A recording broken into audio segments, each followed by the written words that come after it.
Assalamualaikum warahmatullahi wabarakatuh. Di pertemuan kedua ini, seperti yang saya sudah bilang tadi pagi, jadi kita tetap bahas teorinya dulu nih ya, teori sebelum kita mempelajari keuangan publik. Jadi kalau tadi di pertemuan pertama itu kan banyak bahas tentang bagaimana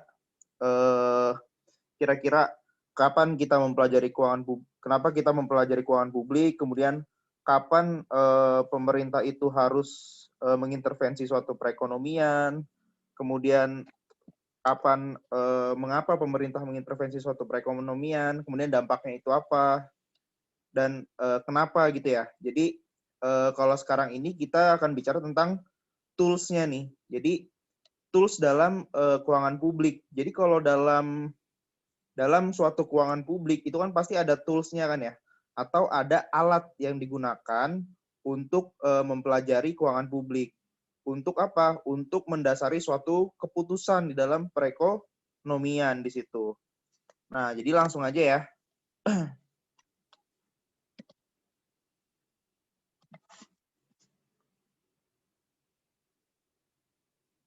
Oke, langsung aja. Nah, pertama kita harus tahu dulu nih pengertiannya ya. Pengertiannya di sini. Jadi, apa itu theoretical tools? Jadi, theoretical tools ini adalah alat teoritis ya. Jadi, alat yang digunakan dalam pengambilan keputusan perekonomian. Jadi, dalam ketika kita mengambil suatu kebijakan, kan tadi kita udah bicara kalau keuangan publik itu adalah ilmu yang mempelajari bagaimana peran pemerintah dalam suatu perekonomian kan. Nah, jadi peran pemerintah ini berupa apa biasanya? Nah, biasanya perannya itu bisa berupa kebijakan, bisa berupa pengambilan keputusan di situ. Nah, dalam melakukan pengambilan keputusan ini, pastikan harus ada analisanya ya. Ada analisanya sebelum mengambil keputusan. Nah, analisanya itu menggunakan yang namanya theoretical tools ini, yaitu alat yang digunakan untuk pengambilan keputusan ekonomi. Jadi theoretical tools ini adalah alat yang digunakan dalam pengambilan keputusan ekonomi gitu ya. Jadi dasarnya pengambilan keputusan dalam setiap kebijakan pemerintah itu adalah menggunakan theoretical tools di sini. Nah, biasanya theoretical tools ini bentuknya itu seperti apa? Bentuknya itu kadang bisa berbentuk model matematika, kemudian bisa juga berbentuk grafis di situ. Jadi bisa berbentuk grafik, bisa berbentuk model matematika. Ya, sini bisa model grafis ataupun bisa matematika. Nah, sekarang kita mau bicara nih contoh-contoh dari pengaplikasian dari theoretical tools ini kira-kira apa aja gitu ya. Jadi kalau di Gruber ini beberapa pengaplikasiannya itu adalah aplikasi terhadap model ekonomi dasar, contohnya ya. Jadi beberapa pengaplikasian theoretical tools ini terhadap konsep-konsep ekonomi dasar atau konsep-konsep makro dan mikroekonomi. Nah, diantaranya adalah utility maximization atau apa? Pemaksimalan utilitas ya. Nah, nanti akan dibahas ya. Jadi kita akan bicara tools dalam mempelajari utility maximization, kemudian ada TANF di sini, and labor supply example. Jadi nanti juga akan dipelajari ya. Jadi TANF ini adalah temporary assistance for needy family. Jadi bantuan sementara untuk keluarga yang membutuhkan. Nah, nanti kita akan mempelajari juga nih kira-kira tools yang digunakan di dalam TANF ini apa gitu ya. Kemudian nanti kita juga masuk ke pembahasan efisiensi, dan yang terakhir adalah social welfare function. Oke, langsung aja kita masuk ke pembahasan yang pertama nih, perihal utility maximization ya, atau nah, jadi kita refresh lagi nih di bab mikroekonomi ataupun pengantar ekonomi ya. Kita bicara lagi masalah utilitas atau tingkat kepuasan individu. Jadi kalau misal konsumsi nih. Pasti kan dalam mengkonsumsi barang pasti ada tingkat utilitasnya ya. Jadi tingkat utilitasnya itu bisa semakin tinggi ataupun bisa semakin rendah di situ. Oke. Nah, jadi kalau kita bicara pengertiannya, fungsi utilitas itu adalah fungsi matematika yang menunjukkan seperangkat preferensi individu nih. Preferensi individu dari tingkat konsumsi. Jadi ada beberapa preferensi konsumsi individu gitu ya, yang berbeda-beda menjadi unit yang dapat dibandingkan untuk menentukan pilihan. Jadi kalau kita bicara utilitas ini kan berarti kan gabungan antara apa? Gabungan antara preferensi konsumsi individu ya. Jadi misal ada nih individu misal si A ya. Misal dia pilih untuk menggunakan misal preferensi menonton ya. Misal dia preferensi menonton film atau VCD misal. Misal dia preferensinya menonton 2 movie dan 3 VCD misal ya. Kemudian si B beda nih preferensi konsumsinya. Misal preferensi konsumsinya adalah 4 movie, kemudian 1 VCD di sini. Nah, di sini nanti akan terbentuk nih yang namanya fungsi utilitas nih. Yaitu seperangkat apa nih? Seperangkat preferensi individu kan ya. Jadi nanti ada beda-beda nih preferensinya. Si A berapa, si B berapa, kemudian si C berapa gitu ya. Nah, kemudian mungkin untuk lebih jelasnya nanti di slide selanjutnya ya. Jadi maksimalisasi utilitas ini melibatkan preferensi konsumen dan batasan anggaran. Nah, nanti kita bahas lagi nih masalah batasan anggaran nih. Udah sempat dibahas juga ya di mikro ya. Di makro juga udah sempat dibahas. Yaitu apa? Batas anggaran adalah batas untuk melakukan konsumsi kan ya, sesuai dengan anggaran yang dimiliki. Nah, sekarang langsung ke contohnya aja di sini. Jadi misal ya, nah di sini kan ada kuantitas misal kita memilih untuk menonton VCD atau kita memilih untuk menonton film misal di bioskop nih. Nah, kuantitasnya ya. Nah, contoh di sini. Si A nih. Si A itu dia pilih untuk menonton 2 CD dan 1 movie misal. Nih ya. Si bundles A ini gives to CD and 1 movie. Jadi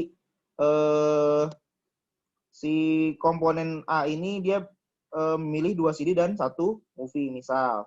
Kemudian ada lagi nih di sini. Nah, misal si B.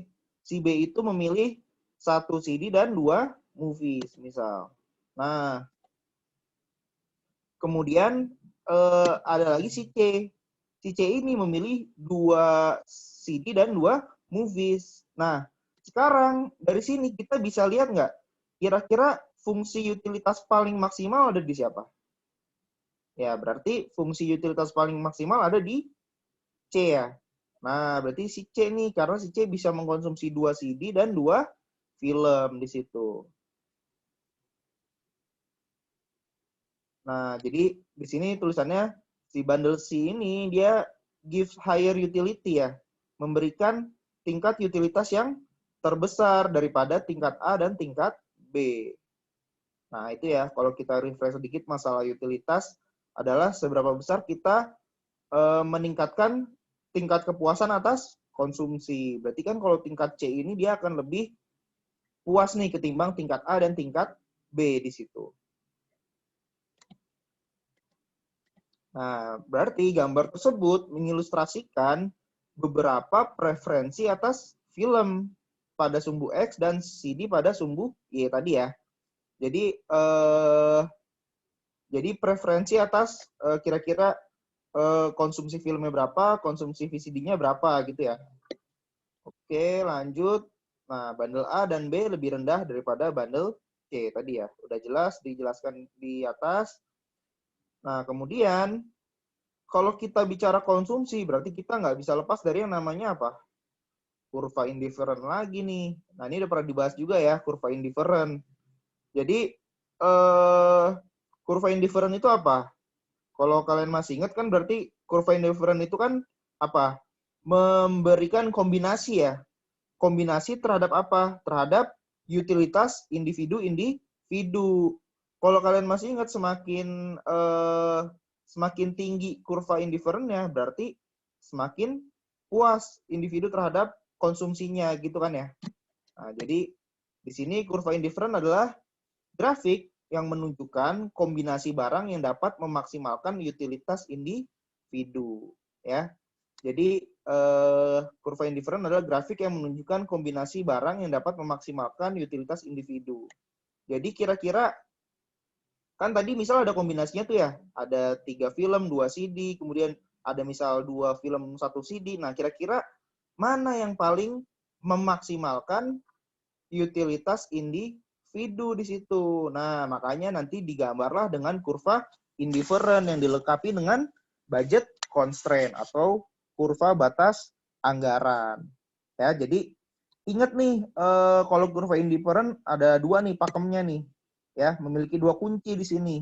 Yang pertama apa? Konsumen pasti memilih kurva indifferent yang lebih tinggi. Jelas ya.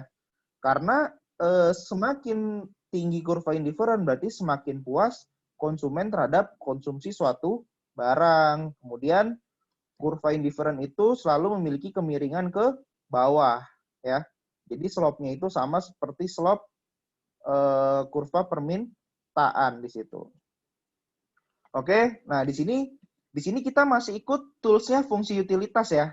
Jadi theoretical tools dalam fungsi utilitas. Nah, itu salah satunya di dalamnya itu kita juga mempelajari kurva indifferent nih sebagai salah satu tools-nya dari fungsi utilitas tadi gitu ya. Jadi kalau kita bicara masalah utilitas konsumsi individu, nah itu berarti berkaitan juga dengan kurva indifferent di sini. Gitu ya. Jadi kalau kita mau mengambil keputusan publik mengenai fungsi utilitas, berarti kita harus memperhatikan unsur-unsur kurva indifferent, kemudian preferensi konsumsi tadi, kemudian juga batas anggaran gitu ya. Jadi dalam mempelajari utilitas itu, tools-toolsnya itu ya ini, jadi banyak yang harus dipelajari terlebih dahulu sebelum melakukan pengambilan keputusan gitu. Nah, di sini kalau kita lihat ini ada kurva indifferent, ada antara titik A, titik B, sama titik C. Ya udah pasti kita akan mengambil titik C ya. Kenapa? Karena kurva indifferent C ini lebih tinggi di sini ya. Lebih tinggi dan lebih memaksimalkan utilitas gitu ya. Jadi konsepnya sama kayak di makro atau di mikro. Jadi kalau ada kurva indifferent, maka yang lebih tinggi yang akan kita pilih nih yang C, gitu ya. Jadi kurva C ini dia akan memaksimalkan utilitas.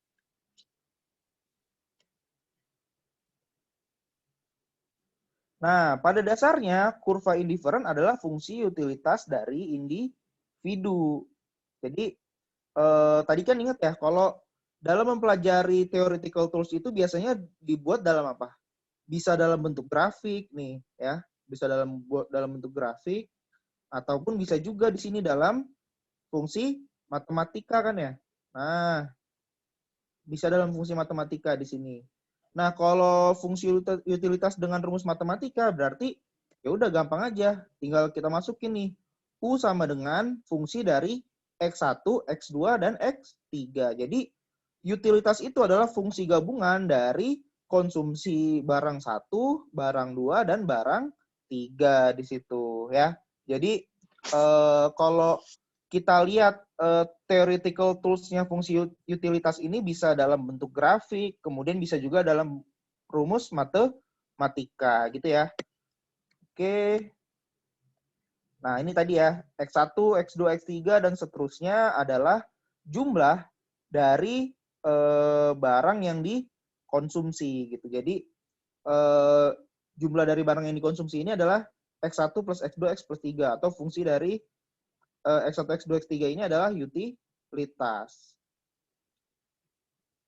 Nah, F adalah fungsi matematika yang menjelaskan bagaimana konsumsi setiap barang dapat dihitung utilitasnya. Jadi F ini fungsi matematika biasa ya. Oke, lanjut. Kita juga pernah belajar yang namanya marginal utility kan? Masih ingat nggak marginal utility? Atau tingkat kepuasan tambahan ya. Jadi seberapa besar konsumen menyukai suatu barang? Jadi gini, kalau konsep marginal utility ini adalah konsep misal kita minum aqua nih. Kita haus nih minum aqua ya. Untuk aqua pertama, tingkat kepuasan kita misal 90 misal gitu ya. Aqua kedua kita minum lagi nih. Tingkat kepuasan kita 70. Aqua ketiga tingkat kepuasan kita 50. Sampai aqua-aqua selanjutnya tingkat kepuasan kita akan semakin menurun. Kenapa? Kita makin kembung kan ya, minum terus nih. Minum 1, minum 2, minum ketiga, minum keempat. Jadi sebenarnya tingkat kepuasannya itu nambah nih, ya, nambah kan. Tapi tambahannya itu akan semakin gimana? Akan semakin kecil di situ ya. Tambahan kepuasannya itu akan semakin kecil gitu. Jadi kalau kita minum, iya haus kita emang tambah hilang. Tapi ketika kita minum itu tingkat kepuasan kita akan semakin kecil di situ. Atau misalnya contoh pizza nih. Ketika pizza kita makan pertama, enak banget ya, 90 misal tingkat kepuasannya. Terus nambah jadi 70. Jadi 160 kan di sini. Tapi kan tingkat kepuasannya di sini turun kan. Ya, semakin turun gitu. Oke, jadi kita belajar marginal utility lagi nih di sini. Ya, jadi selisih tambahan untuk utilitas yang diperoleh dengan mengkonsumsi unit tambahan barang. Jadi setiap satu pizza tambahan pasti utilitas atau tingkat kepuasan kita pasti akan naik gitu ya. Tapi kenaikannya itu akan semakin turun di situ. Atau disebut juga dengan apa? Diminishing marginal utility. Nah, sampai akhirnya nanti tingkat kepuasan itu berada di titik maksimum yang akhirnya nanti akan semakin jatuh ya. Kalau kita makan pizza makin banyak kan pasti lama-lama puntah kan. Nah, berarti dia akan semakin turun di sini gitu. Pasti ada titik maksimumnya. Itulah konsep diminishing marginal utility. Nah, fungsi utilitas ini menunjukkan diminishing marginal utility ya. Nah, jadi kenapa kita pelajarin marginal utility? Karena si fungsi utilitas ini, di mana theoretical tools-nya sedang kita aplikasikan ini, dia itu menunjukkan diminishing marginal utility gitu. Jadi intinya kalau kita mengaplikasikan theoretical tools, misal di dalam fungsi utilitas, nah kira-kira aspek-aspek yang terkait itu apa aja? Nah, tadi kayak misal kurva indifferent, preferensi konsumen, batas anggaran. Nah, sekarang adalah marginal utility gitu ya. Oke, lanjut. Nah, jadi ini salah satu toolsnya ya berbentuk grafik nih dari marginal utility. Jadi semakin banyak misal nonstop nih nonton filmnya nih ya, film 1, film kedua, film ketiga. Nah, itu dia akan semakin turun nih tingkat kepuasannya nih. Jadi kalau pertama dia 1,41, kemudian tambahannya jadi 0,59 dan akhirnya sisa 0,45 tambahannya. Jadi akan semakin turun di situ.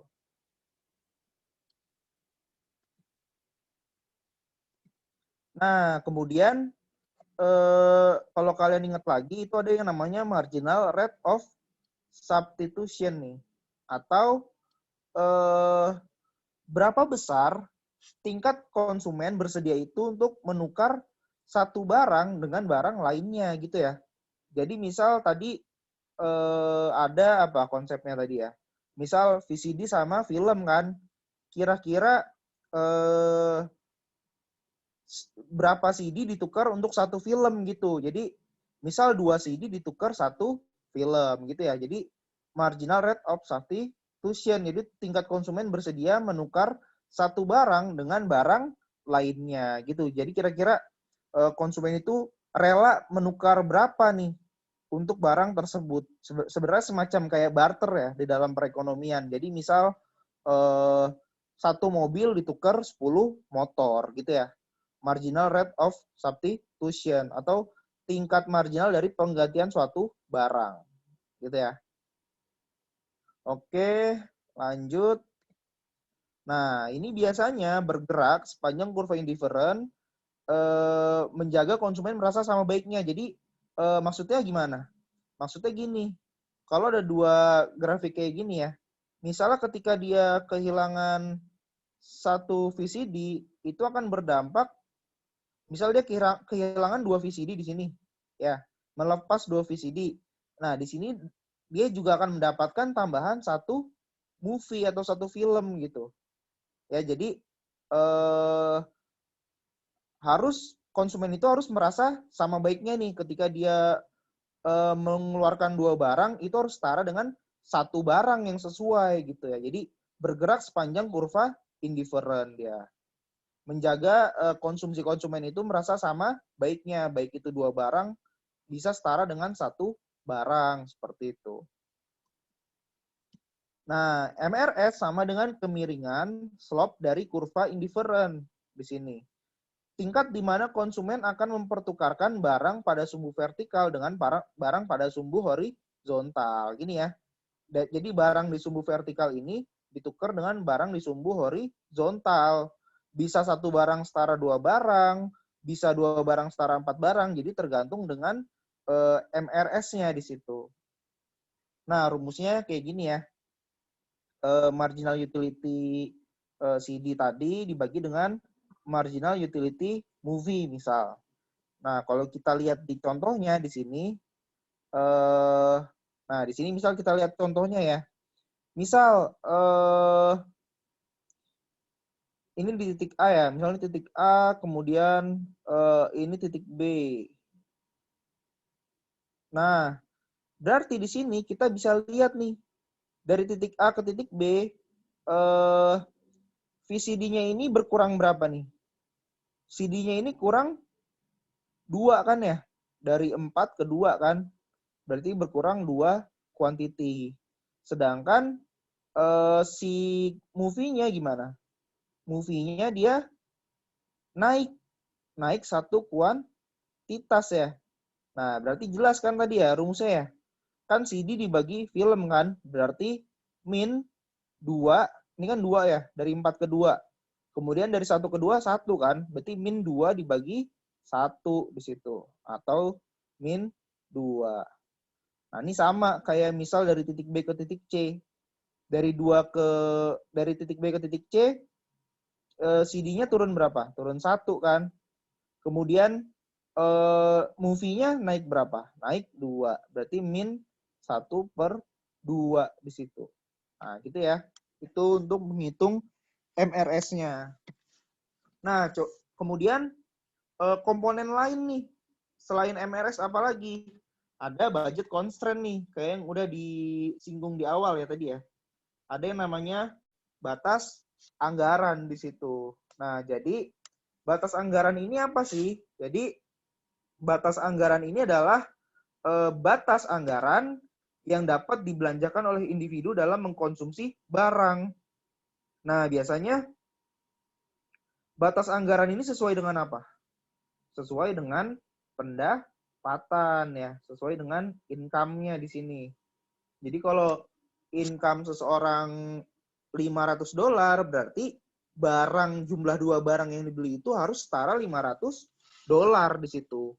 Harus sesuai dengan batas anggarannya gitu ya. Jadi batasan anggaran adalah batas anggaran yang dapat dibelanjakan oleh individu dalam mengkonsumsi suatu barang. Oke. Nah, kemudian berarti kalau tadi kan kita menghadapi apa tuh namanya? Menghadapi trade off ya. Kira-kira barang A kita mau berapa, kemudian barang B mau berapa kan? Nah, berarti kalau kita menghadapi trade off, berarti kita balik lagi nih ke konsep apa? Konsep opportunity cost, yaitu adanya kesempatan konsumsi yang hilang ketika kita memilih konsumsi barang lain. Jadi kalau kita ingin menambah konsumsi film kita, berarti kita harus melepas konsumsi dari VCD kita tadi ya. Jadi VCD-nya itu harus dilepas. Jadi kita nggak boleh nonton VCD nih. Karena kita mau nonton film. Gitu ya. Berarti adanya kesempatan konsumsi yang hilang ketika memilih konsumsi barang lain di situ. Oke, lanjut ya. Dalam bentuk tools grafiknya nih. Nah, budget constraint di sini misal pendapatan itu ada $96 di sini. Ya, pendapatan $96. Kemudian harga dari CD tadi adalah $16. Harga dari film itu $8. Nah, berarti logikanya anggaran maksimal atau batas anggaran maksimal untuk mengkonsumsi CD berapa? Ya udah tinggal $96 pendapatan kita dibagi dengan harga CD-nya kan, yaitu sebesar $6 atau kuantitasnya sebesar 6 di sini. Jadi maksimal kita bisa mengkonsumsi 6 CD. Sedangkan kalau si movie itu kan 8 kan, berarti tinggal 96 dibagi dengan 8 di sini. Berarti maksimalnya itu kita mengkonsumsi 8 ya. Berarti maksimal kita mengkonsumsi 12 film di sini. Gitu ya. Jadi tinggal kita tarik nih antara 6 sama 12. Nah, inilah yang dinamakan dengan budget constraint atau kurva batas anggaran gitu ya. Jadi kita harus mengkonsumsi itu maksimal adalah menyinggung garis budget constraint. Jadi kalau kita konsumsinya di atas sini itu nggak boleh. Kalau di bawah sini boleh nggak? Boleh, tapi kita tidak memaksimalkan utilitas. Karena utilitas kita itu maksimal ketika dia menyinggung kurva batas anggaran di situ, gitu ya. Jadi harus menyinggung kurva batas anggaran biar utilitasnya maksimal. Oke, itu perihal budget constraint ya. Nah, lanjut. Kita masih bahas budget constraint di sini. Ada yang namanya keterbatasan pilihan kan ya tadi, karena adanya budget constraint tadi. Nah, batasan anggaran menyatakan seberapa besar suatu barang dapat dibeli jika menukarkan satu barang dengan barang yang lain. Tadi ya, jadi harus merelakan 2 film misal untuk 1 CD atau merelakan film. Nah, MRS di sini atau tadi ya, marginal rate substitution tadi ya, menyatakan seberapa besar suatu barang yang Anda suka untuk dipertukarkan dengan barang lain. Jadi harus sesuai di situ pertukarannya. Nah, ini yang tadi udah saya bilang ya. Misal di sini ada budget constraint, ini kan budget constraint-nya nih, kurva batas anggarannya kan. Ya. Nah, si IC1, IC2, IC3 ini apa? IC1, IC2, IC3 ini adalah kurva indifferent ya. Indifferent curve. Ada IC1, ada IC2, ada IC3. Nah, yang kayak tadi saya udah bilang ya, berarti kalau IC1, dia boleh nggak? Boleh, tapi dia masih di bawah kurva batas anggaran. Dia belum memaksimalkan tingkat kepuasannya gitu. Jadi IC1 tidak dipilih. IC3 boleh nggak? Nah, ini mutlak nggak boleh. Kenapa? Karena di luar batas anggaran. Ya, misal di sini nih, ternyata titiknya misal di sini ya.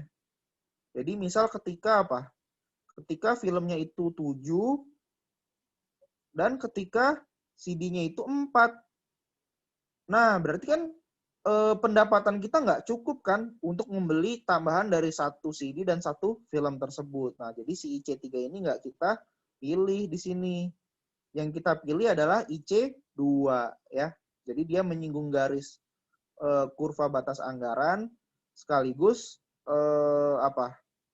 sekaligus memaksimalkan tingkat utilitas di situ. Oke, lanjut.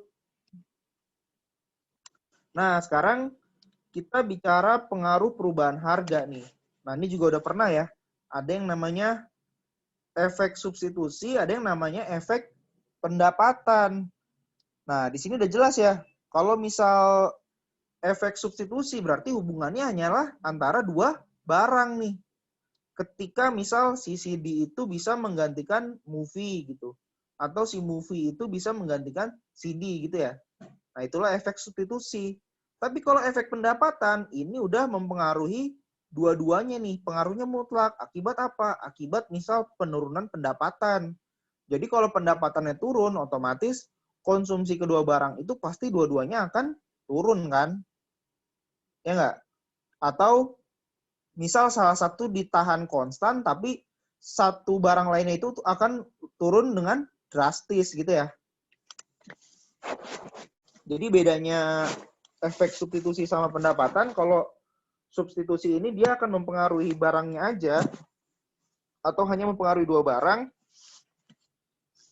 atau salah satu barang, tapi kalau misal pendapatan itu dia akan mempengaruhi dua-duanya gitu ya. Jadi efek substitusi. Jadi seseorang itu memegang utilitas yang konstan. Jadi tingkat kepuasannya itu sebenarnya masih sama nih. Kalau substitusi, kenapa? Karena cuma kita rubah-rubah aja nih barangnya. Ya, barangnya kita rubah aja komposisinya. Misal A-nya berapa, B-nya berapa. Jadi kita cuma merubah komposisinya aja. Tetapi utilitasnya itu tetap konstan. Nah, kenaikan relatif dalam harga barang akan selalu menyebabkan seseorang individu untuk memilih sedikit barang tersebut. Jadi kalau misal ternyata harga CD-nya itu naik, ya harga CD naik, ya berarti si CD ini akan lebih sedikit dibeli. Orang akan beralih untuk membeli film gitu, atau akan beralih untuk menonton film gitu ya. Nah, sedangkan efek pendapatan di sini, ya kalau efek pendapatan, kenaikan harga barang biasanya menyebabkan individu memilih lebih sedikit dari semua barang karena dia hanya mampu membeli lebih sedikit daripada sebelumnya. Nah, ini kalau efek pendapatan berarti semua barang itu akan berkurang di sini ya. Semua barang akan berkurang karena dari sisi pendapatannya nih.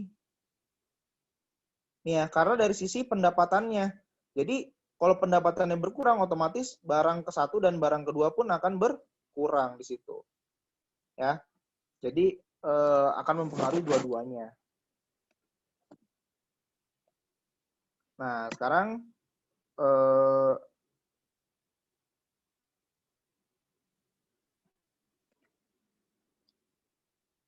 gini ya. Jadi kalau misal ada efek substitusi nih, awalnya gini ya normalnya ya. Normalnya inilah budget constraint-nya kan. Ini budget constraint. Kemudian ini adalah kurva indifferent-nya nih di sini. Nah, kemudian misal ada efek substitusi nih. Ada efek substitusi berupa apa? Berupa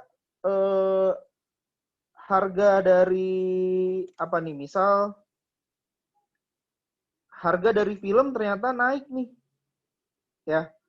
Ternyata harganya film naik. Si harga dari film ini naik, berarti orang akan cenderung mengkonsumsi VCD kan di sini. Ya, berarti kalau harga film naik, berarti konsumsi terhadap film akan turun, sedangkan konsumsi terhadap CD akan naik. Nah, contohnya gini. Nah, dari titik A ke titik B nih. Ya, dari titik A ke titik B. Kita lihat nih, filmnya turun dari 6 menjadi 4,24, sedangkan kuantitas CD-nya gimana? Dia menjadi naik dari 3 menjadi 4,24. Nah, inilah yang dinamakan dengan substitution effect atau efek substitusi. Jadi hanya mempengaruhi komposisi kuantitas dari barang itu sendiri. Nah, beda nih kalau misal ada efek pendapatan. Kalau efek pendapatan berarti otomatis apa dia? Dia akan menurunkan pendapatan misal. Kalau pendapatan turun berarti apa? Berarti batas anggaran pun juga akan turun. Jadi budget constraint-nya juga akan turun. Kurva batas anggarannya akan turun. Nah, misal kayak gini ya sekarang ya. Ini adalah budget constraint 2 nih atau BC2 nih. Ini budget constraint 2. Nah, sekarang kurva indifferent-nya di sini. Nah, berarti kan jelas nih. Titiknya geser ya dari titik B ke titik C. Berarti di sini konsumsinya turun, kemudian di CD juga konsumsinya menjadi turun. Nah, inilah yang dinamakan dengan income effect. Jadi income effect ini dia lebih merugikan ya. Kalau substitution effect kan dia cuma mempengaruhi salah satu barang nih, sehingga barang lain itu misal menjadi naik permintaannya. Misal harga barang Y naik, berarti permintaan barang si X akan naik gitu. Itulah substitution effect. Tapi kalau pendapatannya yang berubah, pendapatannya turun, berarti itu namanya income effect. Semua akan terdampak. Oke, lanjut. Nah, kemudian masih efek substitusi dan pendapatan. Nah, bagaimana perubahan pendapatan berpengaruh terhadap konsumsi barang? Nah, kira-kira pengaruh perubahan pendapatan terhadap konsumsi barang gimana? Nah, ini kita refresh lagi nih. Kita pernah pelajarin yang namanya apa? Ada yang namanya normal goods, kemudian ada yang namanya inferior goods di situ. Ya, kalau normal goods gimana? Kalau normal goods itu adalah barang yang permintaannya naik ketika pendapatan naik, gitu ya. Jadi normal goods itu adalah permintaan barang naik ketika pendapatan naik. Jadi dia sejalan nih. Ya, hubungannya positif. Pendapatan naik, permintaan naik. Contohnya apa? Contohnya adalah normal goods itu adalah kebutuhan pokok, kemudian pakaian, gitu ya. Jadi ketika pendapatan naik, permintaannya naik di situ. Kemudian ada apa lagi? Ada inferior goods atau barang yang permintaannya turun ketika pendapatannya itu naik, gitu ya. Jadi ketika pendapatan seseorang naik, pendapatannya naik, tapi permintaan barang itu justru turun. Itulah inferior goods. Contohnya apa? Contohnya tempe gitu ya dulu ya. Kalau misalnya tempe kan, kalau misalnya pendapatan naik, orang pasti akan mengkonsumsi makanan yang lebih enak, misal dia beli steak gitu. Nah, akhirnya tempe ini ditinggalkan. Akhirnya permintaan terhadap tempe itu turun gitu ya. Nah, itulah inferior goods. Oke, lanjut. Nah, sekarang kita masuk ke tools yang kedua nih, yaitu yang tadi udah dibahas di awal ya, TANF nih. Nah, TANF ini adalah apa? Temporary Assistance for Needy Families, atau bantuan sementara untuk keluarga yang membutuhkan. Nah, ini pernah diaplikasikan di Amerika Serikat ya, kebijakan TANF ini. Jadi, kebijakan ini pernah diaplikasikan di Amerika Serikat. Berupa apa? Berupa bantuan dana atau kesejahteraan tunai untuk keluarga miskin, terutama ibu tunggal di Amerika Serikat, gitu ya. Jadi ada bantuan dana terhadap orang yang kurang mampu nih, berupa apa? Berupa ibu tunggal di sana. Contohnya nih, misal di New Mexico nih di Amerika, keluarga dengan 3 orang anggota menerima $389 per bulan, gitu ya. Nah, sekarang kita asumsikan di sini. Dua masalah dari pemaksimalan utilitas ini adalah waktu luang atau leisure time dan konsumsi makanan. Maksudnya gimana? Jadi kalau semakin sedikit waktu luang seseorang, berarti konsumsi makanannya akan semakin banyak. Dia kalau bekerja, ketika dia bekerja dia dapat uang. Ketika dia dapat uang, dia bisa membelanjakan makanan gitu. Ya, jadi di sini ada trade off nih antara waktu luang dan konsumsi makanan. Nah, contoh di bawahnya nih, apapun waktu yang tidak digunakan untuk bersantai dihabiskan untuk bekerja dan menghasilkan uang. Jadi kalau dia nggak bersantai, dia tidak menikmati waktu luang, dia akan bekerja dan menghasilkan uang gitu ya. Nah, ini contohnya nih. Nanti kita hubungin nih kira-kira kebijakan si TANF ini sama si trade off ini kira-kira apa sih pengaruhnya ya? Oke. Nah, jadi seperti apa sih batasan anggaran itu? Nah, sekarang kita asumsikan ya. Misal asumsikan orang tersebut dapat bekerja hingga 2.000 jam per tahun misal. 2.000 jam per tahun dengan tingkat upah $10 per jam. Ya, berarti kan 1 jam itu bisa $10 nih. Nah, kita asumsikan si TANF ini belum ada nih. belum ada kebijakan ini misal. Nah, jadi nanti kita mau melihat nih pengaruh kebijakan TANF ini sebelum dan setelah adanya si TANF ini, kira-kira efeknya terhadap perekonomian itu seperti apa gitu ya. Nah, kita akan lihat tools-toolsnya di situ. Nah, contoh misal harga makanan adalah $1 per unit. Ya, berarti kalau misal dia bekerja 1 jam, dia bisa memperoleh $10 kan. Dengan $10 ini dia bisa membeli berapa? 10 makanan di situ. Nah, berarti kalau dia kerjanya 2.000 jam, ya kalau dia kerja 2.000 jam, berarti dia bisa membeli berapa? 20.000 unit makanan kan? Ya tinggal kita kali 10 aja ya. Oke, langsung aja ya. Lanjut. Nah, harga 1 jam waktu luang adalah tarif upah per jam. Jadi 1 jam waktu luang itu setara dengan tarif upah per jam kan?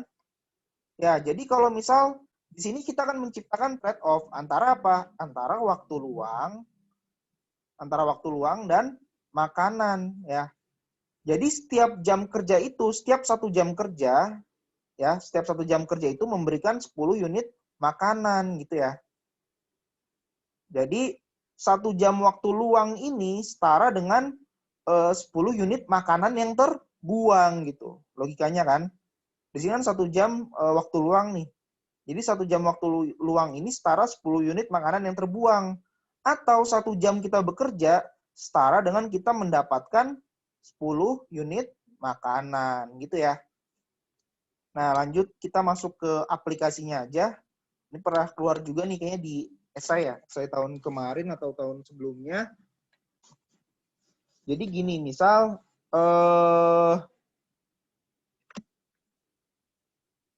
jadi gini, misalkan ada di sini kita bikin dua koordinat nih. Di sini ada X, misal di sini ada Y. X-nya ini adalah leisure time atau apa? Waktu untuk beristirahat nih.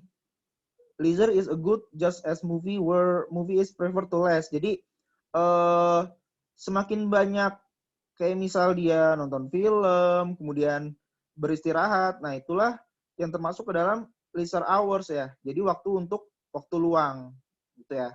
Kemudian ada juga di sini Y-nya nih. Berupa apa?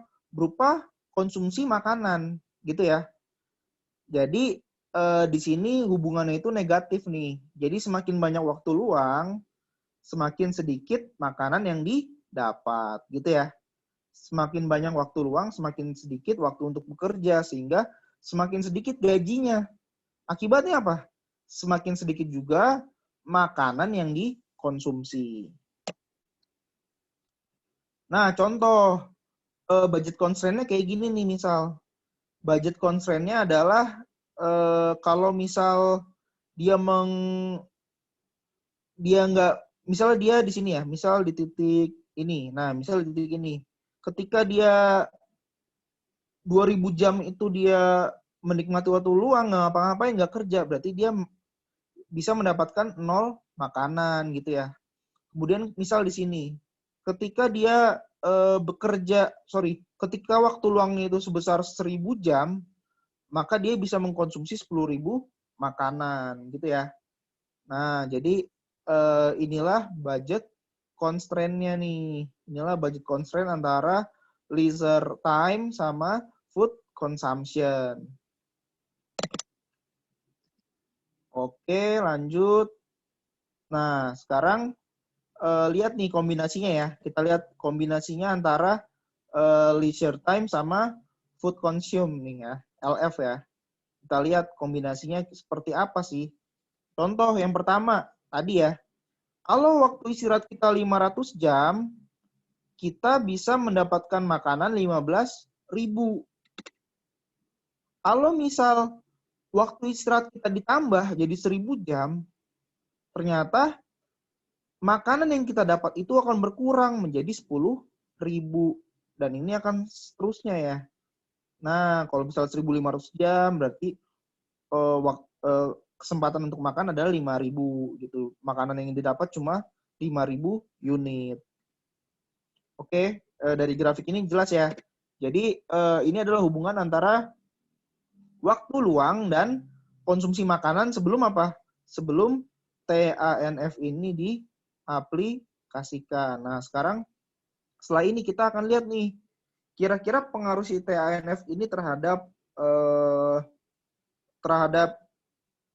konsumsi makanan itu seperti apa, terhadap si waktu luang itu seperti apa gitu ya. Nah, apabila TANF ini dimasukkan dalam perekonomian, TANF ini memiliki dua fitur utama. Tadi kan ingat ya, TANF ini adalah bantuan untuk apa? Keluarga yang kurang mampu kan, misal untuk single mother seperti itu. Jadi nanti akan memiliki dua fitur utama dia.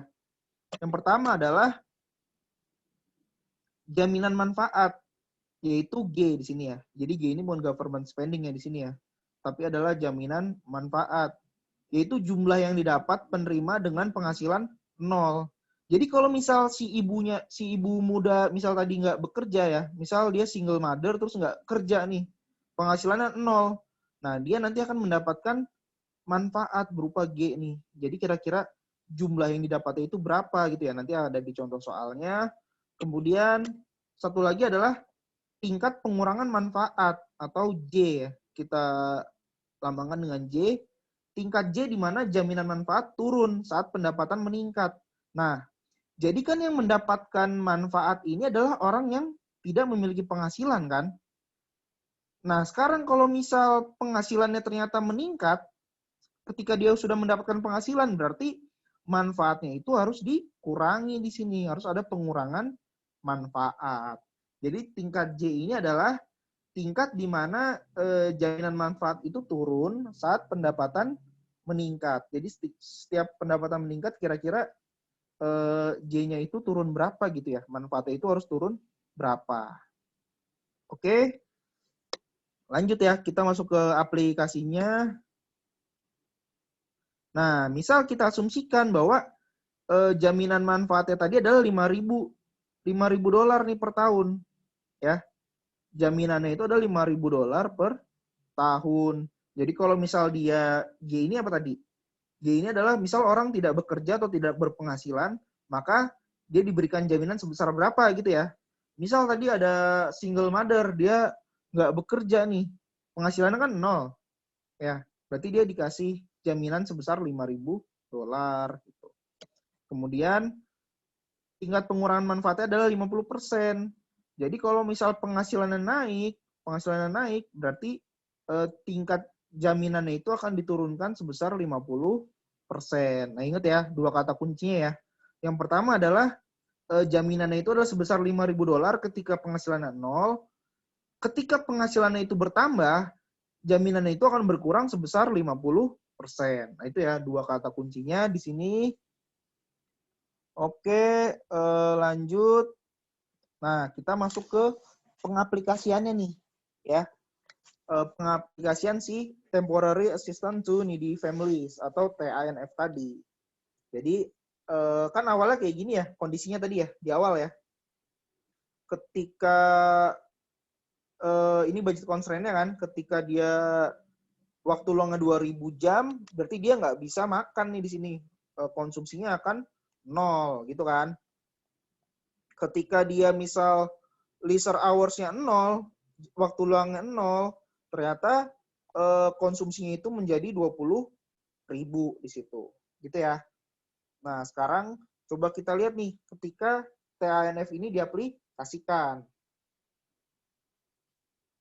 Nah, sekarang tadi kan misal ditulis berapa nih?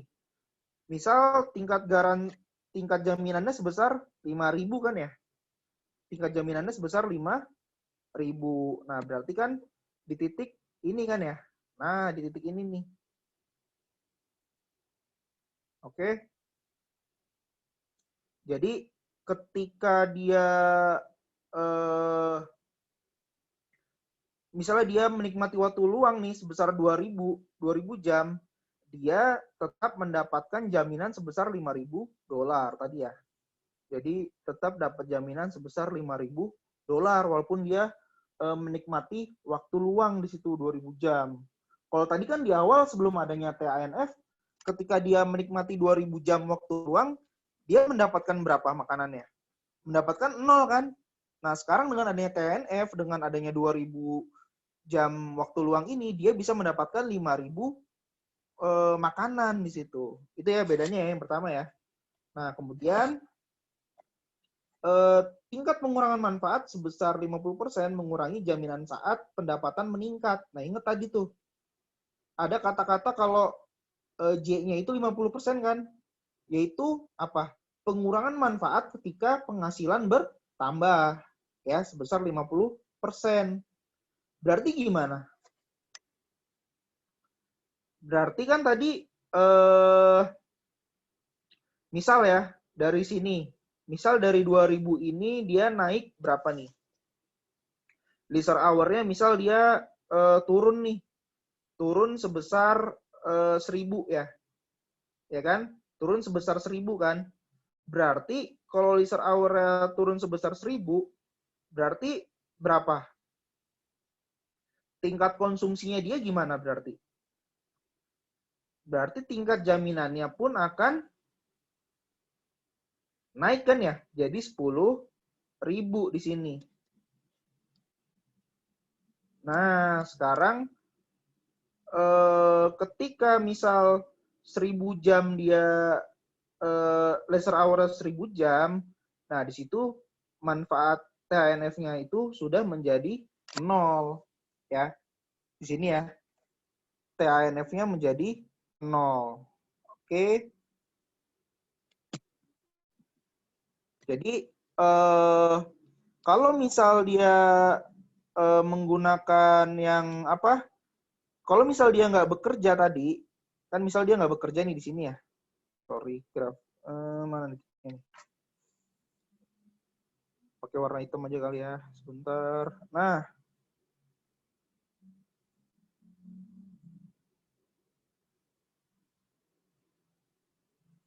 Oke. Nah, misal kalau tadi dia menggunakan 2.000 waktu luang nih, 2.000 jam waktu luang, dia itu tetap mendapatkan manfaat kan di sini 5.000 makanan ya. Dia tetap mendapatkan manfaat sebesar 5.000 makanan. Nah, sekarang ketika dia mengurangi waktunya sebesar berapa? Sebesar 1.000 ya, sebesar 1.000 jam kan? Berarti dia gimana?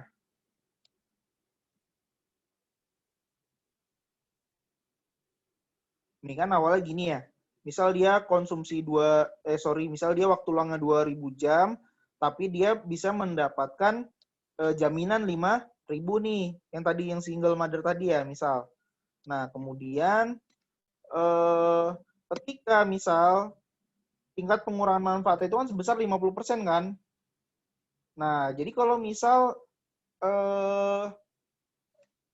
dia waktu luangnya itu menjadi 1.000 jam nih. Kita kurangin 1.000 misal. Ya. Berarti kan dia gimana? Berarti kan dia menjadi 10.000 kan tingkat konsumsinya kan? Ya nggak? Tingkat konsumsinya itu menjadi 10.000 di situ. Nah, berarti si manfaat TANF-nya itu hanya sebesar bundle ini aja nih. Hanya sebesar grafik ini gitu ya. Jadi ketika dia udah di titik ini, dia sudah tidak merasakan manfaat dari pemerintah gitu ya. Soalnya tadi pemerintah itu kan bilang kalau jaminannya itu adalah $5.000 aja gitu ya. Jadi kalau misal ada kenaikan lagi, berarti dia akan semakin dikurangi di situ. Oke, lanjut ya. Nah, kemudian satu kemungkinan eksperimen kebijakan adalah mengurangi tingkat jaminan manfaat atau G-nya tadi ya. Nah, kemudian apa yang terjadi jika G turun dari 5.000 menjadi 3.000? dengan semua parameter lainnya konstan. Nah, sekarang kita ubah lagi nih. Sekarang jaminannya itu dari 5.000 menjadi 3.000 dolar doang ya. Kalau tadi kan si ibu tadi dapetnya 5.000 dolar nih kalau nggak kerja. Sekarang dapetnya cuma 3.000 dolar. Nah, sekarang coba kita lihat. Nah, ini misal ya. Awalnya kan kayak gini ya. Sekarang jadi kayak gini. Ketika 2.000 jam nganggur, 2.000 jam waktu luang, dia mendapatkan 3.000 makanan di sini. Oke. Nah, sekarang kita lihat. Jadi kalau misal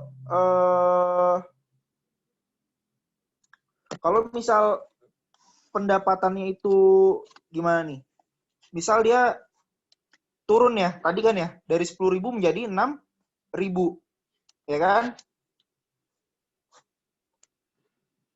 Nah, berarti di sini kelihatan nih kalau tingkat dari keseimbangan ini berubah kan ya.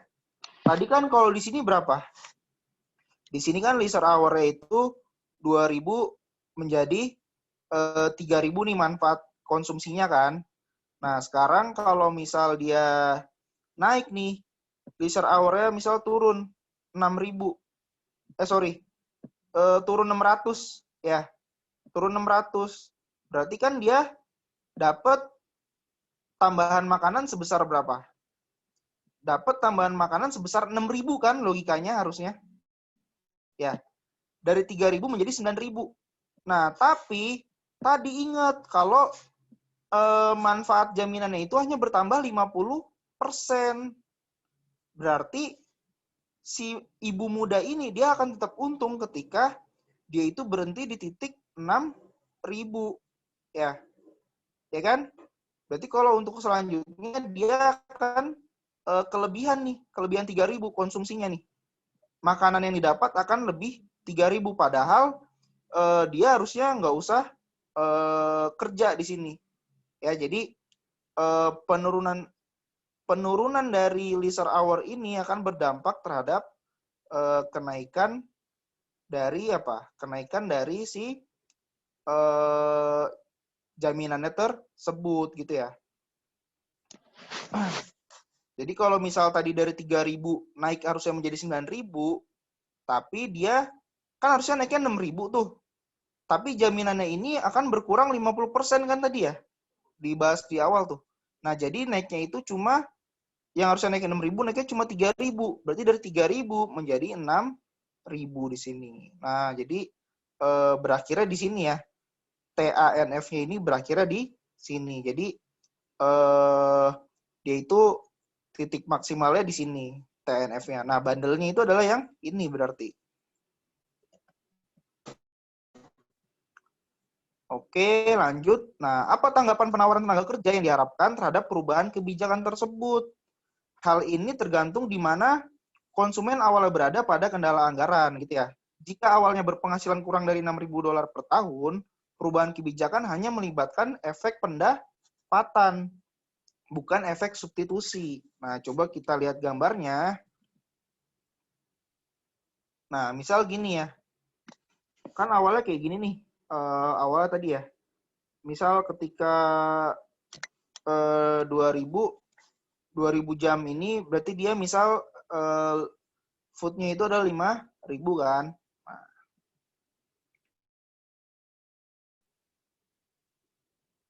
kalau misal dia berpenghasilan di bawah 6.000, ya misal dia berpenghasilan di bawah 6.000 nih. Misal dia berpenghasilan 5.500 ya di sini ya. Nah, berpenghasilan 5.005, misal dia leisure hour-nya itu di bawah 2.000 nih. Berarti kan dia harusnya mendapatkan makanan berapa di sini? 5.000 ya misal. Oke. Nah, itu nggak berpengaruh ya ketika dia di atas ya. Tapi ketika dia di sini berubah nih. Kalau misalnya si leisure-nya itu adalah barang normal, berarti dia itu harus apa di sini? Dia itu harus mengurangi tingkat kerjanya nih. Jadi jam kerjanya ini akan berkurang gitu ya. Jam kerjanya akan berkurang. Nah, inilah baru dia akan berpengaruh nih. Jadi waktu luangnya itu akan berkurang ya. Jadi dia akan mengurangi waktu luangnya dan akan menambah jam kerjanya di situ. Ya, jadi kalau misal dia leisure-nya itu adalah normal good, berarti dia akan mengurangi jam kerjanya dan akan akan mengurangi jam waktu luangnya dan akan menambah jam kerjanya, gitu ya. Nah, misal jika dia awalnya memperoleh antara 6.000 dan 10.000 dolar per tahun, perubahan kebijakan melibatkan baik pendapatan maupun efek substitusi. Ya, jadi efek substitusi dan pendapatan berjalan ke arah yang sama. Nah, ini contohnya lagi ya tadi ya. Misal di sini, ini kan tadi TANF-nya kan. Nah, misal,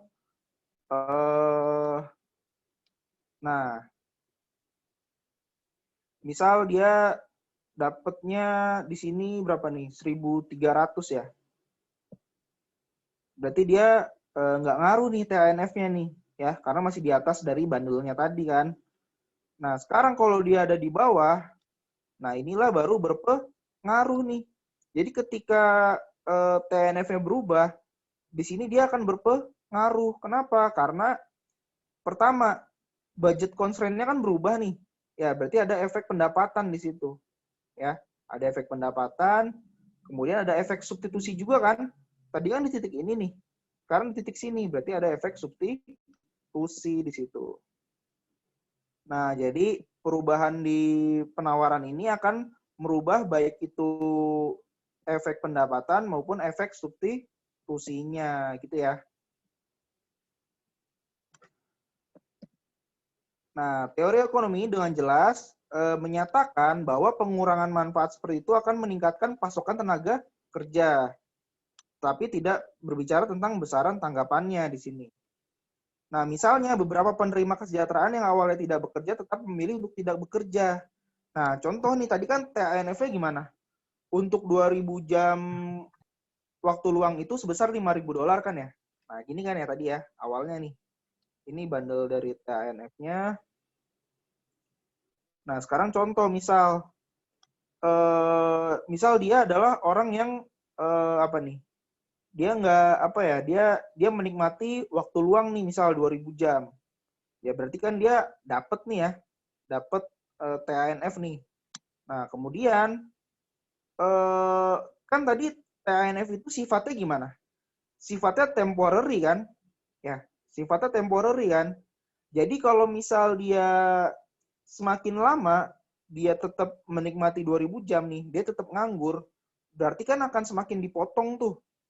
Ya, akan semakin dipotong misal jaminan yang diberikan kan. Nah, tapi dia masih tetap untung nih. Kenapa? Karena masih mendapatkan jaminan di sini. Jadi walaupun dia nganggur, dia masih mendapatkan jaminan nih. Emang dia nggak mau kerja gitu ya. Ya udah, berarti dia tetap aja nih di dalam level pengangguran tersebut. Karena walaupun dia menganggur, dia tetap mendapatkan jaminan di situ. Gitu ya. Jadi dia akan tetap stay di dalam unemployment tadi gitu. Oke. Nah, jadi untuk selanjutnya kita bicara mengenai tadi ya, yang tools ketiga kan ya. Ada yang namanya welfare ya, welfare economic dan efisiensi di sini. Nah, sedangkan sekarang kita akan bicara tentang keseimbangan dan kesejahteraan sosialnya nih. Nah, jadi gini, bagaimana pasar menentukan produksi nih? Apakah dapat memproduksi sesuai dengan jumlah yang benar? Nah, gini, jadi kan kalau kita bicara tentang welfare ekonomi, berarti kita bahas lagi nih mikronya ya.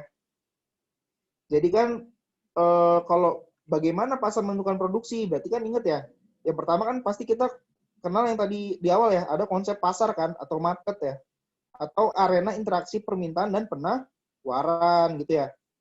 Ini kita refresh lagi ya.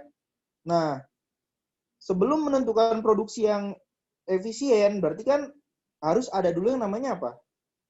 Harus ada yang namanya market equilibrium, yaitu kombinasi harga dan jumlah yang memuaskan baik permintaan maupun penawaran. Jadi permintaannya itu harus sama dengan penawaran. Ya, ditentukan oleh interaksi antara kurva permintaan dan kurva penawaran. Nah, barulah dengan adanya market equilibrium ini akan tercapai yang namanya apa? Welfare economics atau kesejahteraan ekonomi di masyarakat, gitu ya. Oke, ini kita refresh lagi nih. Kita refresh lagi kurva permintaan di sini. Jadi kurva permintaan ini adalah kurva yang menunjukkan jumlah barang yang diminta individu pada setiap harga, gitu ya. Jadi kurva yang menunjukkan jumlah barang yang diminta oleh individu pada setiap harga. Jadi kalau misal harganya naik, udah pasti permintaannya akan turun di situ. Harganya turun, berarti permintaannya akan naik. Nah, itulah kenapa kurva permintaan itu memiliki slope yang negatif di situ. Nah, contohnya kayak gini ya. Jadi misal ini adalah kuantitasnya.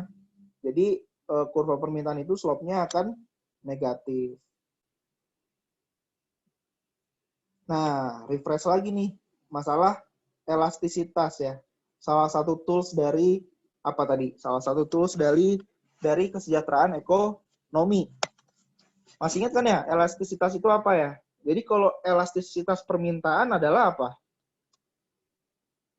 Yaitu adalah berapa besar persentase perubahan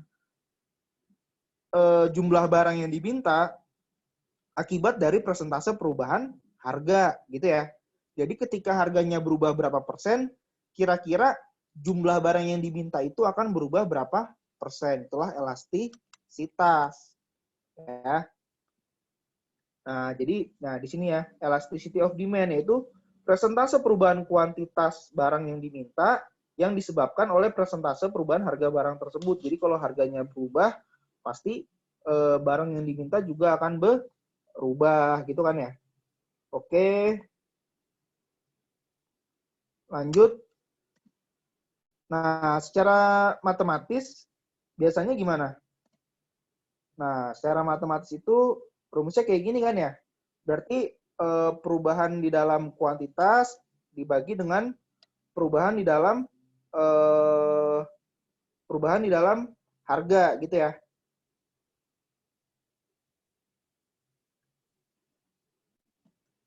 Nah, lanjut. Nah, elastisitas permintaan itu seringkali negatif. Tadi ya, slope-nya itu kan negatif kan.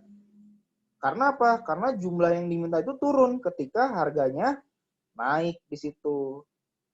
Jadi slope-nya itu udah pasti negatif.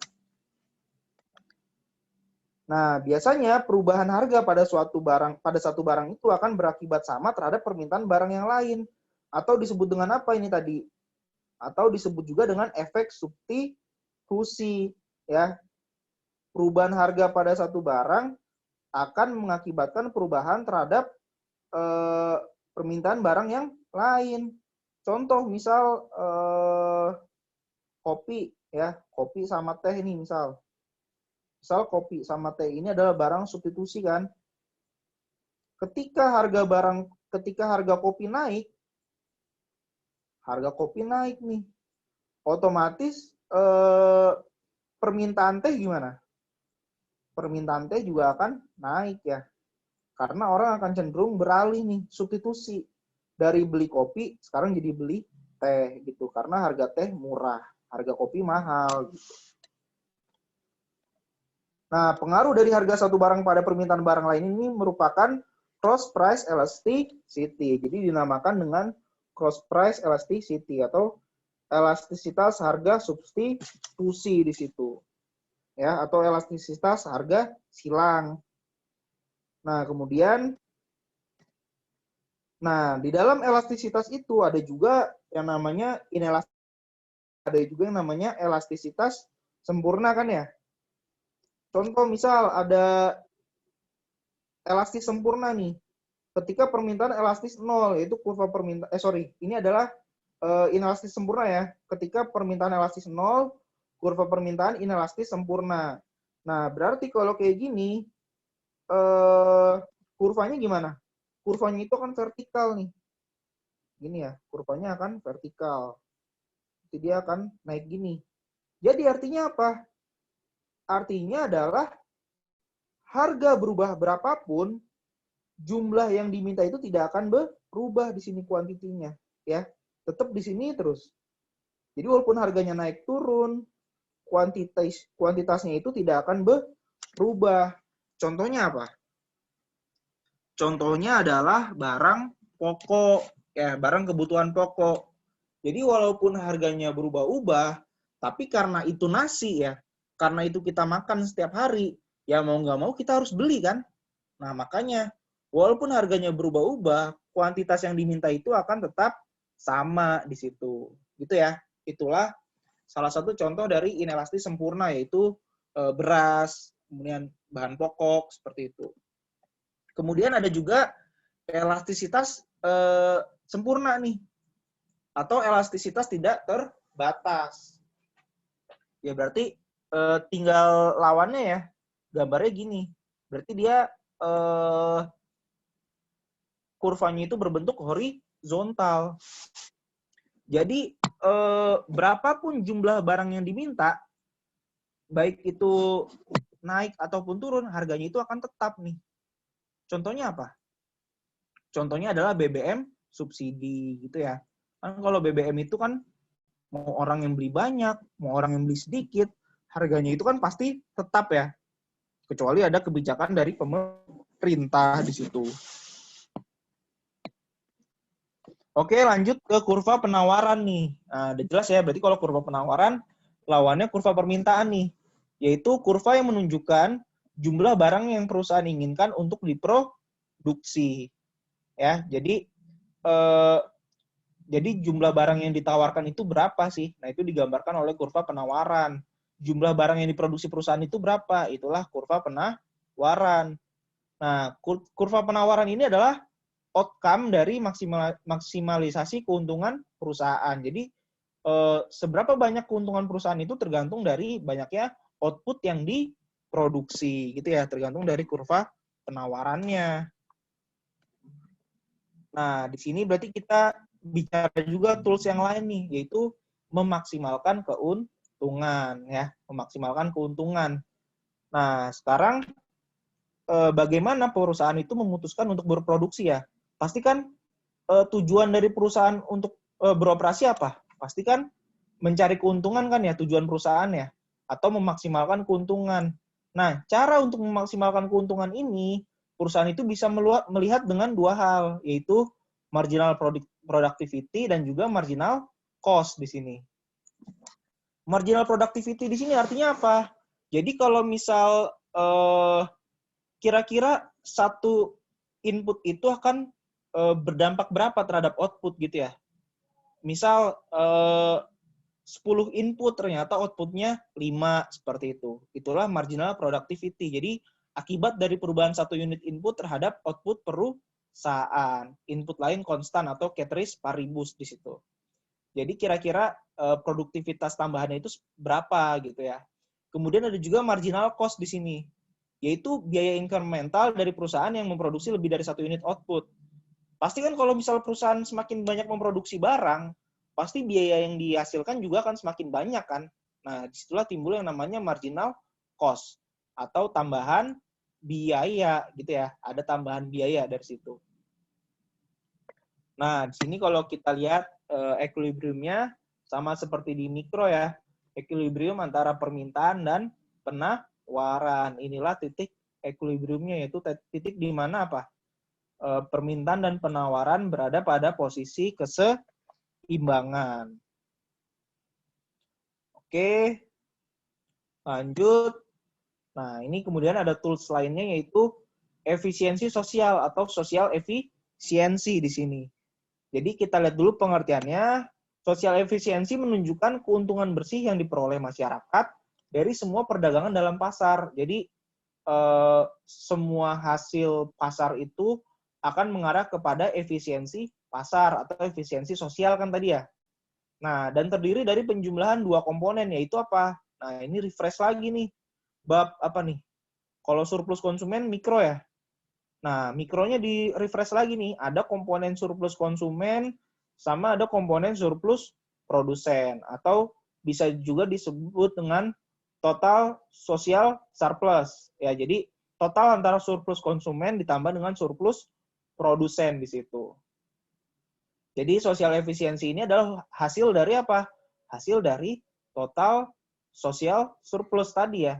Total surplus sosial di masyarakat ataupun di pasar gitu.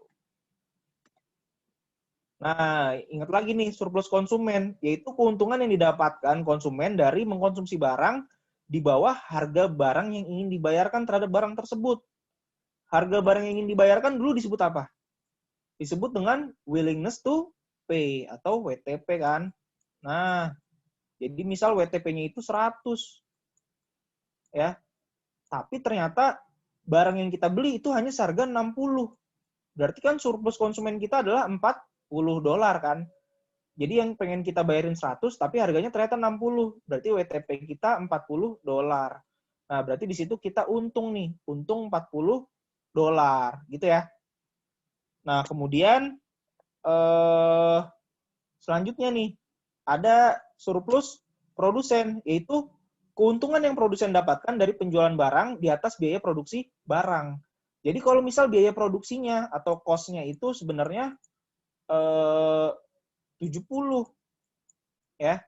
Tapi ternyata dibayar dengan harga Misal cost-nya itu 20 ya. Tapi dijual dengan harga 60. Berarti kan dia untung sebesar 40 di sini. Nah, itulah yang dinamakan dengan surplus produsen. Nah, total sosial surplus ini adalah gabungan antara surplus konsumen ditambah dengan surplus produsen. Gitu ya. Nah, ini kalau kita lihat penjelasan grafisnya di sini. Nah, ini. Jadi misal yang A nih. Yang A ini kan kita lihat ya.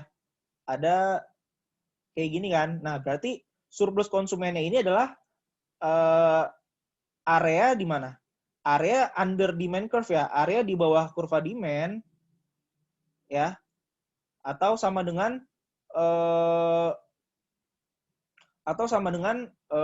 kurva yang berada di bawah daerah di bawah willingness to pay ya, atau daerah antara harga yang ingin dibayar dengan willingness to pay kita. Nah, inilah surplus konsumennya di situ. Ini sama ya. Jadi yang ungu ini adalah surplus konsumennya, yaitu daerah di bawah demand dan di atas harga yang ingin di atas harga barang tersebut. Ini kan harga barangnya segini nih. Ya. Ini adalah demand-nya. Nah, inilah surplus konsumennya gitu. Kemudian untuk surplus produsen, nah itu lawannya ya.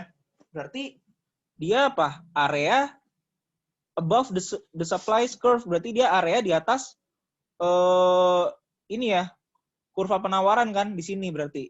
Nah, di bawah harga. Nah, inilah surplus produsennya.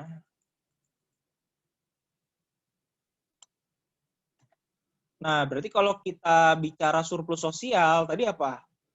Surplus sosial adalah total surplus antara surplus konsumen ditambah dengan surplus produsen. Nah, inilah surplus sosialnya ya. Jadi bisa kita lihat di sini, inilah surplus sosial dari surplus konsumen dan produsen. Nah, kemudian keseimbangan yang kompetitif menghasilkan efisiensi sosial. Nah, ini kita kalau bicara keseimbangan kompetitif ini, kita bicara beberapa teori fundamental ya. Nah, ini biasanya di pilihan ganda juga keluar nih. Jadi, ada teori fundamental yang pertama nih, mengenai kesejahteraan ekonomi ya. Jadi, mengatakan kalau keseimbangan kompetitif itu ketika penawaran sama dengan permintaan. Nah, itu akan menghasilkan efisiensi sosial. Nah, ini kayak latar belakang keuangan publik tadi ya. Latar belakangnya adalah agar pasar itu efisiensi kan. agar terjadi efisiensi sosial kan di pasar ya. Nah, inilah teori fundamental yang pertama. Jadi keseimbangan kompetitif itu ketika penawaran sama dengan permintaan dan menghasilkan efisiensi sosial. Nah, biasanya ada kendala nih ketika di pasar ya. Kendala berupa apa? Berupa dead weight loss nih. Masih ingat nggak? Nah, dead weight loss ini adalah penurunan efisiensi sosial. Yang terjadi akibat apa? Akibat pengenaan pajak, ya kan? Akibat pengenaan pajak sehingga terjadi dead weight loss. Ini kalau kita gambar nih misal, kan di sini misal ada surplusnya ya. Nah, di sini kan misal surplus apa? Di sini surplus konsumen, ya di sini surplus produsen kan. Ternyata ada pajak nih. Pajak itu kan berarti dia akan mengurangi apa? Akan menaikkan harga kan ya? Akan menaikkan harga bayar konsumen dan akan mengurangi harga yang diterima oleh produsen. Nah, contohnya di sini sekarang. Produsen cuma menerima segini nih. Nah, si mahal nih misal.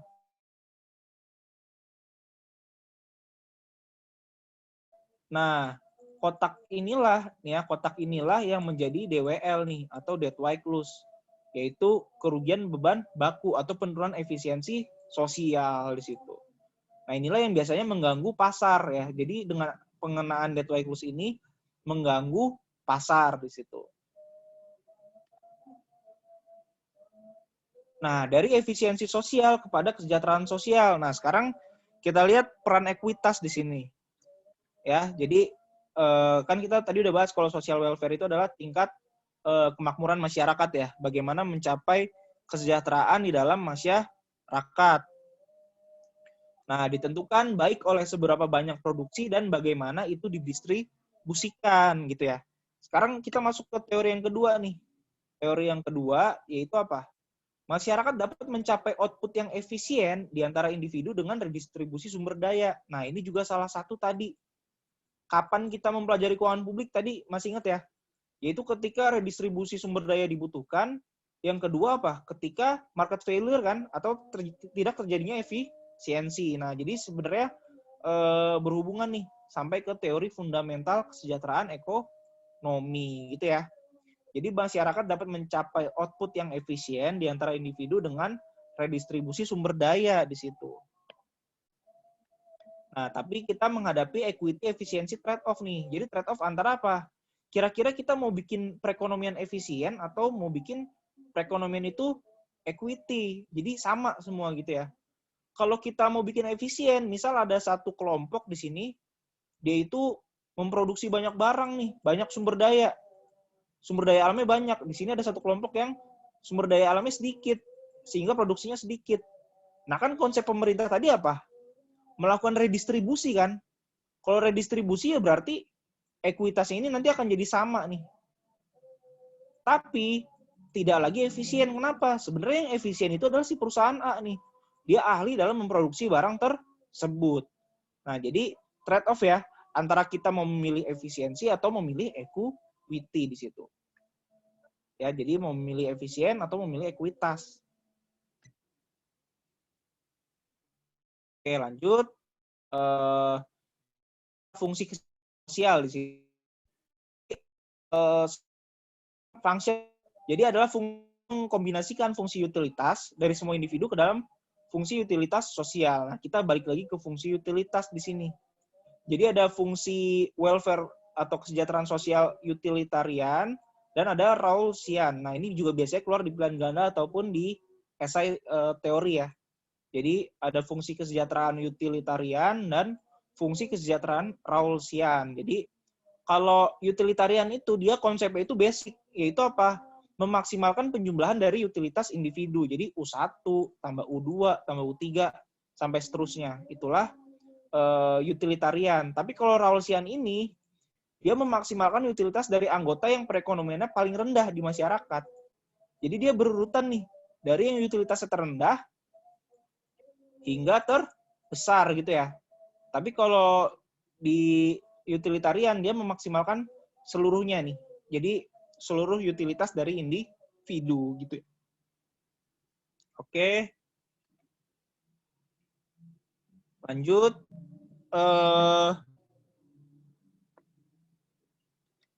Nah, fungsi sosial merefleksikan kemungkinan yang berbeda dari kriteria ekuitas, termasuk, nah ini juga biasanya keluar di esai nih, ada commodity egalitarianism sama equality of opportunity. Jadi, commodity egalitarianism ini adalah prinsip bahwa masyarakat seharusnya memastikan individu mendapatkan kebutuhan dasarnya terlebih dahulu gitu ya. Jadi harus memenuhi kebutuhan dasarnya terlebih dahulu. Sedangkan equality of opportunity adalah prinsip bahwa masyarakat seharusnya memastikan semua individu itu mendapatkan kesempatan yang sama untuk sukses. Nah, jadi si equality ini sebenarnya mengambil konsep apa? Konsep equity di situ, ya. Nah, jadi setiap masyarakat itu memiliki kesempatan yang sama, gitu ya. Tapi kalau commodity egalitarianism ini adalah masyarakat itu atau individu itu harus memenuhi kebutuhan dasarnya terlebih dahulu.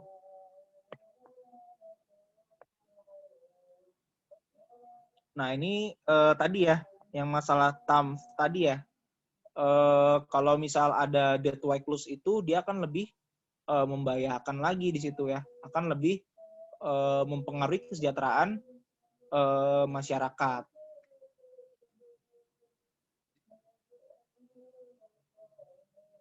Nah, tadi kan kita udah mempelajari ya, kalau si TANF ini, TANF ini sebenarnya dia mengurangi efisiensi kan.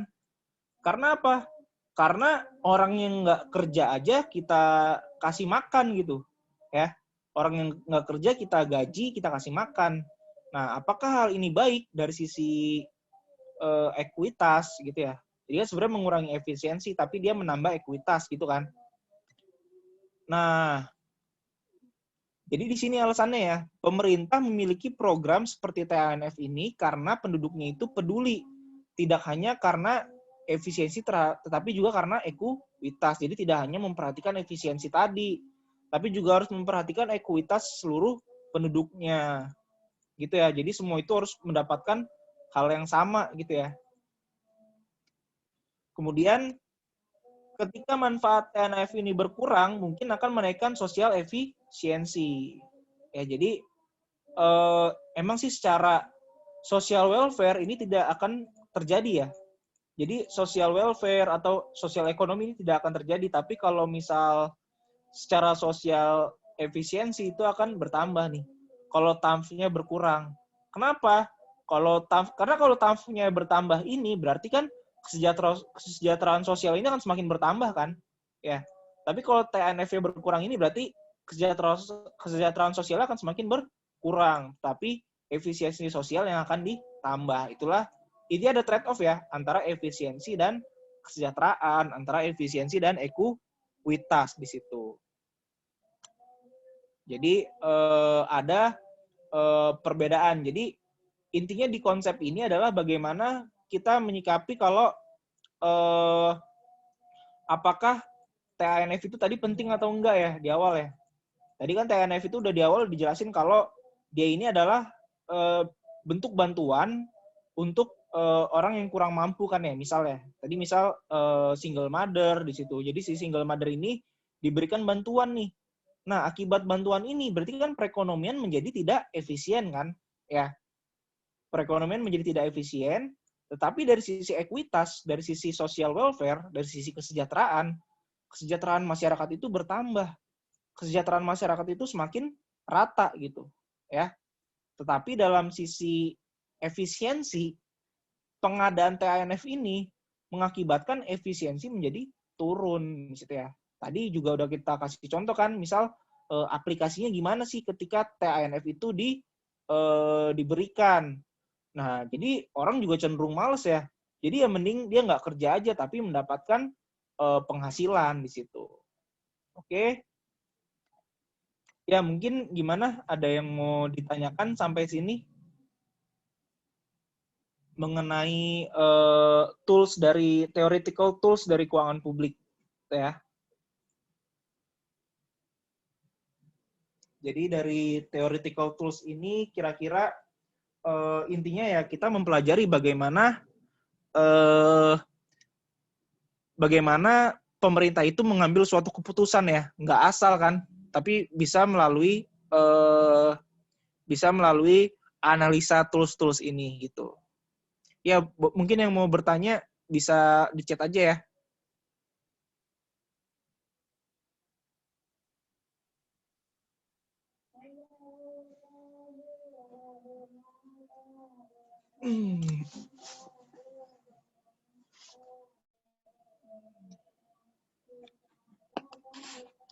Ada yang tanya materinya boleh di-share nggak? Udah di-share ya ke Mas Ajis ya?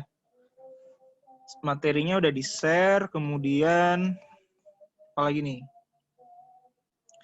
Ada yang nanya grafik TANF.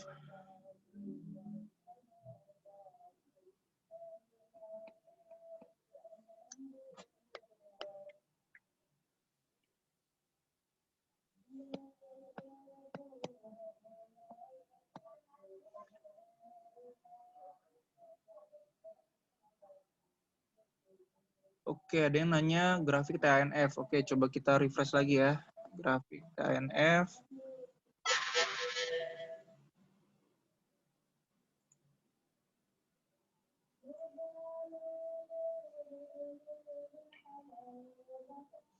Yang udah ditempel sama IC curve ya. Oh, ini ya.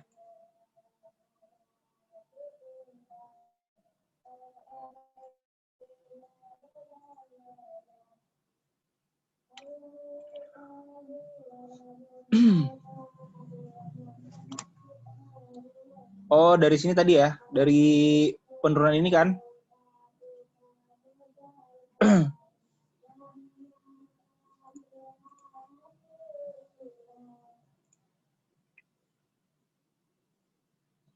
Oke, tadi kan awalnya itu dia kalau dia nggak kerja ya, aduh mana nih ininya sebentar. Kalau dia nggak kerja, nah oke. Kalau misal dia nggak kerja nih, misal dia leisure hours-nya itu adalah 2.000 jam, dia nggak kerja kan tadi awalnya dapat 5.000 ya. Ini misal dia dapat 5.000 makanan ya, misal dia dapat $5.000 lah, kita asumsikan biar cepet ya. Berarti dia dapat $5.000 di sini aslinya. Kalau dia nggak kerja, terus dirubah nih peraturannya. Kalau misal dia nggak kerja, ya dia nggak kerja, misal dia 2.000 leisure hours-nya, 2.000 waktu luang, 2.000 jam waktu luang, tapi dia dapatnya cuma 3.000. Ya. Nah, nanti di grafik-grafik setelah ini kita akan melihat di dua kondisi ini, yaitu ketika dia di 5.000 sama ketika dia di 3.000. Gitu ya, jangan bingung ya. Jadi kita lihat ketika dia keadaannya di 5.000 dapat 5.000 makanan sama ketika dia nganggur tapi dapat 3.000 makanan gitu. Nah, lanjut. Nah, berarti kan di sini gimana dia? Berarti kan ketika dia menambah ya, ketika dia menambah dari 2.000 ke 1.400, berarti dia bekerja sebanyak berapa jam? Berarti dia kan bekerja sebanyak 600 jam kan? Ya nggak? 600 jam, berarti dia akan menambah berapa? Akan menambah 6.000 makanan dong harusnya. Ya kan? Dari 3.000 akan menambah 6.000. Nah, harusnya dia akan bertambah menjadi 9.000 nih aslinya. Nah, tapi kan kita ingat tadi, manfaatnya itu akan dikurangi 50%. Ya, ketika tambahan pendapatan itu bertambah. Berarti yang masih mendapatkan TANF ini hanya sebesar berapa? Hanya sebesar $6.000 di situ. Atau hanya sebesar 6.000 makanan. Ya, karena yang 3.000-nya lagi nggak di cover nih. Nah, makanya nanti batasnya itu jadi di sini nih. Ya, batasnya itu jadi di sini. Oke. Nah, lanjutkan tadi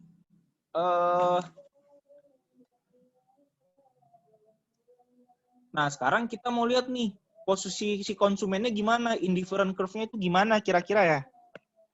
Ya kan ya yang ditanya itu ya. Nah, jadi misal dia kira-kira posisi dari indifferent curve-nya itu gimana gitu. Oke. Misal jika di awal berpenghasilan kurang dari $6.000 per tahun, nah perubahan kebijakan hanya melibatkan efek pendapatan, bukan substitusi. Nah, tadi kan dibilang apa? Kalau yang berpenghasilan, kalau dia nggak kerja, dia dapat 5.000. Tadi yang awal ya. Ya kan? Habis itu dapat kan? Nah, berarti coba kita lihat di sini.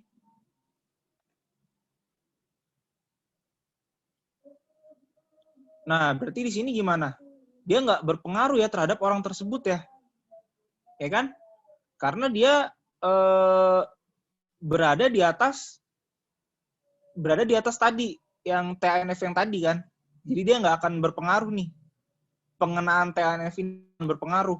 Karena penghasilannya tadi di atas $5.000 misal. Oke. Kan kalau misal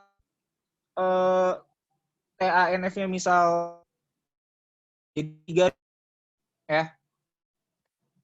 Nah, di sini. Kalau misal berapa nih? Kan tadi leisure hour-nya 2.000 ya. Di sini kan leisure hour-nya 2.000. Kemudian food consumption-nya berapa di sini? 3.000 kan? Nah, berarti kalau kayak gini kondisinya, berarti gimana? Kalau misal dia mau mendapatkan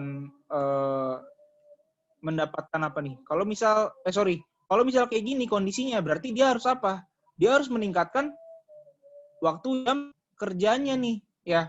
Kalau kayak gini kan, dari titik ini ke titik ini kan, berarti kan kalau kayak gini, berarti dia harus meningkatkan waktu kerjanya, ya nggak? Dia harus meningkatkan waktu kerjanya nih, dia harus increase work-nya, atau harus reduce si leisure-nya di situ. Ya, ketika keadaannya itu berubah tadi. Tadi kan itu keadaan pertama, ini keadaan kedua kan? Ya nggak? Oke. Kemudian kalau misalnya lagi apa nih? Kalau misal dia itu udah memperoleh 6.000 sampai $10.000 per tahun. Nah, jadi ini bisa melibatkan efek substitusi maupun pendapatan. Nah, contoh, dia udah tinggi nih. Udah pasti dia nggak ngaruh ke TNF kan tadi ya. Dia udah pasti nggak dapet tuh awalnya tuh. Nah, sekarang kalau misal kayak gini, dia juga tetap nggak dapet TNF kan. Ya, dia tetap nggak dapet TNF kan. Nah, tapi apa di sini? Tapi dia harus meningkatkan leisure hour-nya ya. Dia harus meningkatkan leisure hour-nya di sini. Jadi dia harus meningkatkan harus meningkatkan jam kerjanya dan mengurangi leisure hour-nya di situ. Oke? Yang ini beda ya. Tadi kalau yang ini kalau misal dia tetap kerja nih, ya berarti dia tetap ada di perusahaan gitu. Oke, gimana? Ada yang mau ditanyakan lagi?